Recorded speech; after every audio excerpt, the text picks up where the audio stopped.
G'day, Adam Grokey from Johnston Grokey here with David Floyd from First on the Beach. David, thank you for coming. Pleasure. We're just going to cover off or really talk business in this session, and the main thing that most or almost all businesses out there want to do is learn how to grow. Like, how do I grow my business? Not just in revenue, but profits and a whole range of other things. So I think the first thing for that, David, is understanding where you are at in the stage of businesses, because there's actually, believe it or not, different stages to a business. Yep, very much so.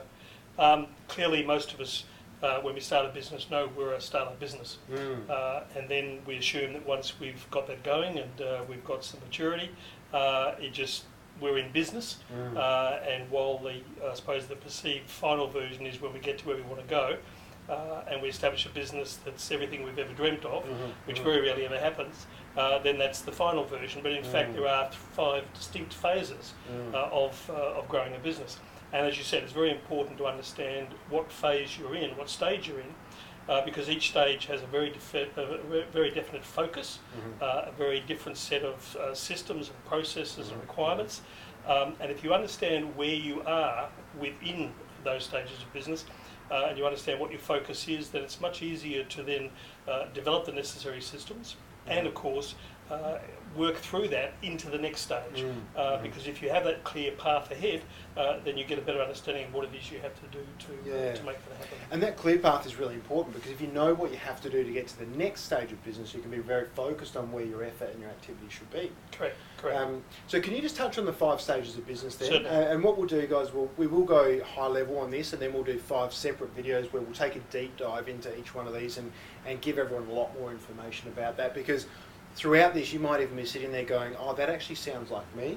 In the deep dive, you can learn about what you need to do in that stage to actually move to the next one and how to identify which stage of business you're at. Correct. Well, the 5 distinct stages are, firstly, startup. And that's where everybody gets going. The focus is survival. The focus is getting the idea tested and making sure that they've got something that is going to be worthwhile in developing. They've usually got to get their finance organised, usually talk to investors, talk to people who are going to help them along the way, and quite often in the early stages that's family and friends, but it's nonetheless a necessary stage of getting that business going. The second stage is the ramp up, and this is all about sales. This is all about cash flow. The idea is slowly being developed, and I should make a very clear differentiation here. We're not talking about a tech startup, which quite often is totally different to what we're talking about in terms of mainstream business startups. A tech startup's one where you've got a great idea, you've got people investing millions of dollars. It will either run within a very short period or it will fall over. We're talking about the more traditional startup, and then once you've got past that phase, then it's the ramp up, where the idea is started to bed down, you're getting your market sorted, and really it's about cash flow, it's about making sales, it's about being able to validate the idea further, and also make it profitable as quickly as possible. So that's really the focus of the second stage. And so just on that, so if you're in the startup phase, what you will be feeling is you're very much a owner that is in control of everything, charging forward, making a number of quick decisions, and just trying to get stuff happening, aren't you? Very much owner dependent. Owner dependent, and you certainly hope you're in control, but the reality is in the startup phase you usually aren't. You have no control. In fact, control really only comes in stage 5, but we perceive we have control, but that's a fallacy, because in the first stage you are literally doing everything, and you're not so much out of control as literally flying by the seat of your pants in many respects, trying to hold it all together. And that's where stage 2 is the ramp up. You start to build the sales, you start to see the first results of your idea. You start to get people who are buying your product regularly. You start to realise that this is going to work. You start to get some excitement. You start to get maybe some reward as well. Well, you get some reward. You get testimonials going, "This is great. Keep up the good work." So of course you're buoyed by that, and that's good. But there are also necessary development stages you need to go through. At that stage, you need to start bringing on additional staff and additional resources. They won't be systemised yet. They'll be just adding to the chaos of just getting going and getting things moving up. The third phase is really where you start to systemise that. We call that the build-up phase, and that is literally where systems become very important. It's where you start to look at all the things you need to do on a daily basis, and unless you start to systemise those, document, create processes, etc., then of course you're continually running around still with your head cut off. Yeah. Ironically, most people get caught in stage 3, the build-up phase, and it's just trying to get out of ramp up and into build-up, and that's where most of them get stuck.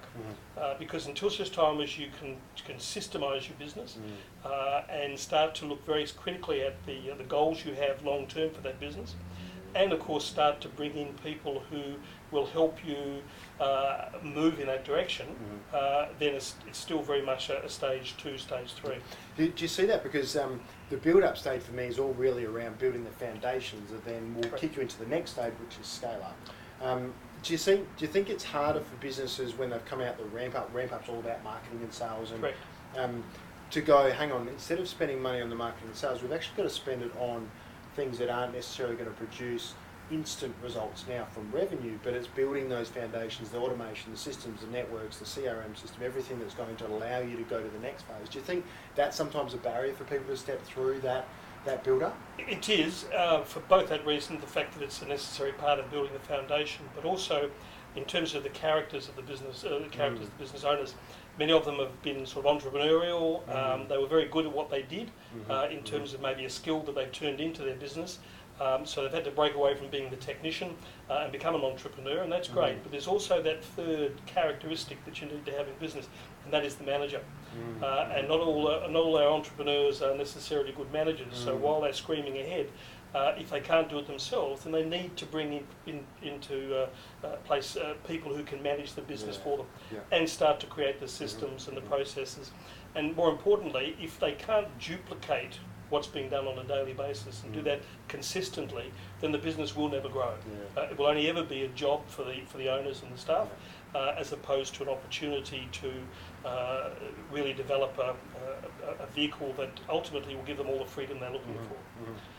So the build-up's a very important stage, and in many respects it's probably the longest phase of business because it is laying those foundations. It's also, again, as I said, one of the area where most people will get stuck because until such time as they've laid those solid foundations, and while we may have goals and visions and all those things are critically important, they can't be executed unless you have a foundation on which you can do that. But once that's done, and again, you've got key people coming into your business in key areas of your business, whether that be in the sales area, whether that be in systems, whether that be in HR, that are starting to take the pressure off you as the owner of the business, and until that happens, nothing else will change. Then, of course, we have the scale up, the next phase. Amazing. Well, when you're talking about this, I'm imagining if you look at it from a graph, you sort of, start up and you sort of, you're sort of just doing a thing, and then you grow and you go up through that next phase, which is ramping up, and then you almost plateau a little bit through the building, and then the scale up's that next exciting, let's take on the world again and see what we can do. The key thing, of course, is that there's no specific time that you need to spend in each stage. You can whip through the stages very quickly. You can't go from stage 1 to stage 4. You have to go through stage 2 and stage 3. But you don't have to be there for a long period of time, but you've got to do the necessary work. But yes, you're right. Stage 3, the build-up is usually the longest. And once those foundations are laid and you're feeling comfortable, then yes, excitement, opportunities, and again, by being organised and having systems, that gives you the opportunity to look at new things, to look at new opportunities. And in that sense, usually the scale-up happens, and that's where you have the ability to take the business from being where it is today to literally being as big as you want, as successful as you want. And it's the difference between, again, having a job and having a business that's scalable, that's consistent, that has real value, and is sellable. And I say that not because all businesses will necessarily be sold. The owners may not want to do that. But if the business is not in a form that is sellable, then it has no value to anybody else, and intrinsically has no value to you.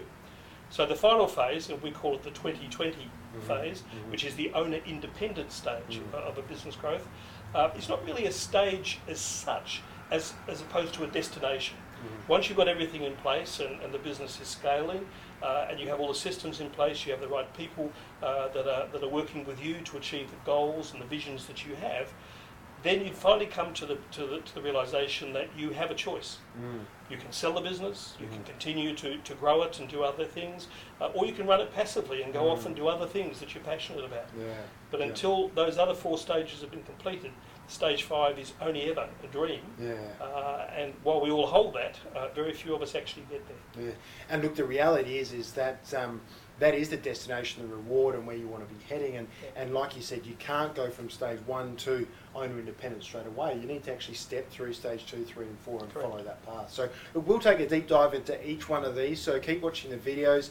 We will have available for download the 5 stages and some information around that, so we're giving you guys some good valuable content. Try and identify where you sit in that as well, because that's really interesting, because then you know where you are. It also means you know what to do to move out of that to the next stage. Thank you very much for your time, for watching, David. Thank you for your insights. It's been fantastic. Watch out for the next videos. Thank you.